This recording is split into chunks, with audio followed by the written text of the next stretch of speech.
Julie, kailan at saan ba tinitignang tatama ang bagyong Krising sa bansa?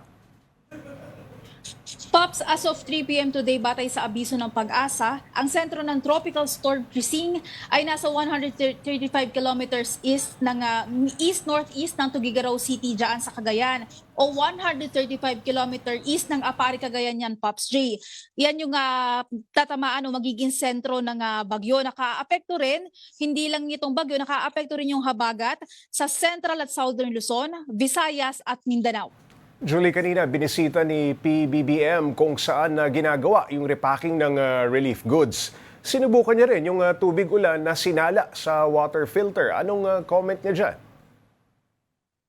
Yes, Pops J, kaninang umaga nga inikot ng Pangulo yung facility kung saan ginagawa yung pagre-repack ng mga relief goods, and kasama dyan yung ipapadalang portable water filter ng pamahalaan para sa kanila.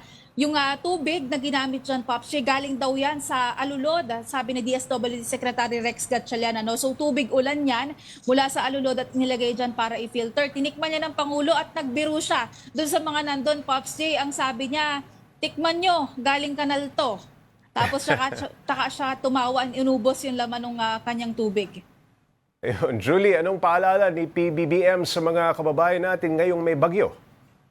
Pops, una yung pagbababa niya ng direktiba para sa mga ahensya ng gobyerno, yung paghahanda, nandiyan yung NDRRMC, yung DILG at DSWD para naman sa pagbibigay ng relief goods. Ang sabi ng Pangulo kanina, inassure niya yung buong publiko na nakahanda nga yung gobyerno. Ano man daw yung maging senaryo, ano man yung kahinatnan o maging epekto nitong bagyo. At nandyan din, Pops, of course, yung pag-iingat ng publiko at manatiling nakabantay sa mga update mula sa iba't ibang ahensya ng gobyerno. Julie, tuloy ang alis ni PBBM pa Amerika. Nailatag na ba ang agenda sa kanyang US trip?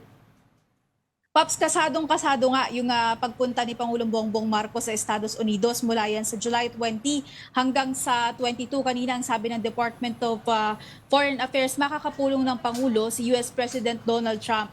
Cooperation sa economic, defense at security matters yung nakatakda nilang pag-usapan. Hindi rin mawawala, of course, yung isapin ng pagpapataw ng US tariffs sa Philippine exports. So pag-uusapan dyan kung anong agreement yung pwede nating ilobby sa kanila. Bukod pa, Pops, sa nauna ng negotiation team, yung economic team natin na nandun na sa Estados Unidos. Ilan sa mga tinitingnan ng pamahalaan, magkaroon ng free trade agreement or other form of agreement para mapababa yung tariff at maging mas pabor, kumbaga, sa Pilipinas. Mapapag-usapan din daw, Pops J, yung usapin ng West Philippine Sea kasi matatalakay ni na PBBM yung regional issues.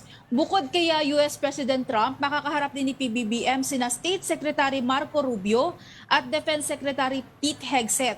Kaya lang, Pops, walang magiging meeting sa Filipino community kasi medyo tight daw yung schedule ng Pangulo. So 2 araw lang yung kaniyang magiging pagbisita. Julie, nasabi rin ba ano ang dahilan bakit hindi kasama si First Lady Liza Marcos?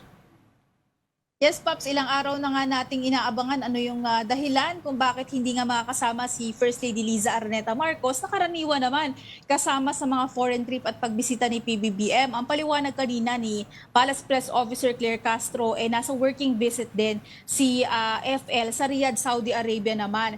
Mula noong July 17, kahapon, Pops, umalis siya pa Riyadh, Saudi Arabia at babalik siya sa bansa ng July 21. So kabilang sa mga event na doon, yung meeting with OFW at yung OWA Serbisyo Caravan.